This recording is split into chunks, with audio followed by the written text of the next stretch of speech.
সেটা হচ্ছে সুদ। কোরআন সেটা বলে না। তো এই জিনিসগুলি আমরা যদি আলোকপাত করতে পারি, একজন যে পৌরাণিক যে কথাগুলি আল্লাহ তাআলা যেটা আমাদের উপর নির্দেশ দিয়েছেন, সেগুলি যদি আমরা একটু বুঝতে পারি, তাহলে আমার মনে হয় আমাদের জীবন, আমাদের সন্তানদের জীবন আরো অনেক আলোকিত হবে।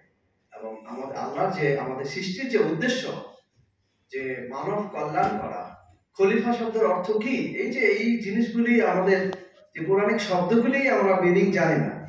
তো যাই হোক, আমাদের লক্ষ্য যে এই ধরনের সঠিক মূল্যবোধ এবং আচরণের জন্য সবচেয়ে জরুরি যে শিক্ষা, যে ধর্ম শিক্ষা, সেখানে যেন সঠিকভাবে যে সমস্ত জিনিসগুলি ফেব্রিকেট করা হয়েছে সেগুলিকে শুদ্ধভাবে বা সংশোধনের একটা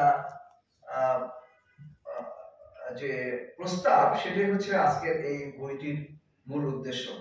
যে এটা যদি আমরা পাঠ্যক্রমে আমরা নিয়ে আসতে পারি, তাহলে অবশ্যই আমাদের দেশের মানুষ, আমাদের সন্তানরা উপকৃত হবে। তো আমরা অনেক ধন্য যে আমাদের এই কোরআন পাঠ আন্দোলনের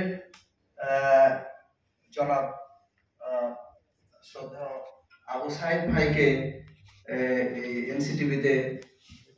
এনসিটিভির কাজের জন্য তাকে যে নেওয়া হয়েছে এবং উনি এখানে কাজ করতেছেন, আমরা আশা করি। এবং আমাদের যে ইকরার রিসার্চ ফেলো শওকত জওহর ভাইকে মনোনীত করেছেন এই বইটি লেখার জন্য।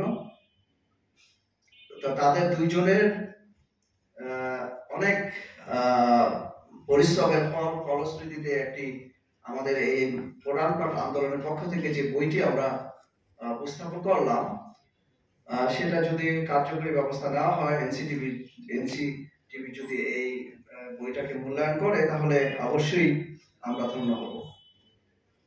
পাঠ্যপুস্তকের গভীর পর্যালোচনার মাধ্যমে তাতে কি ধরনের সংশোধনী প্রয়োজন, আরো কি কি অন্তর্ভুক্ত করলে আমাদের সন্তানেরা ইসলামের বিশুদ্ধ এবং বাস্তবমুখী জ্ঞান লাভ করে নিজেদেরকে গড়ে তুলতে পারবে, ইসলামের প্রতি তাদের আস্থা মজবুত হবে, ধর্মীয় মূল্যবোধের ভিত্তিতে তাদের চরিত্র উন্নত হবে, সেই বিষয়ে এই পুস্তকের সুনির্দিষ্ট প্রস্তাবগুলো বিশেষ বিবেচনা দাবি রাখে।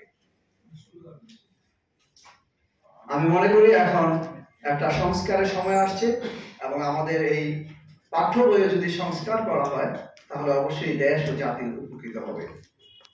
বিশ্বপ্রভুর কাছে প্রার্থনা করি বইটি প্রকাশের উদ্দেশ্য সফল হোক। উপস্থিত সকলের প্রতি আবারও সালাম জানিয়ে আমার সংক্ষিপ্ত এই কথা শেষ করছি। সালাম আলাইকুম।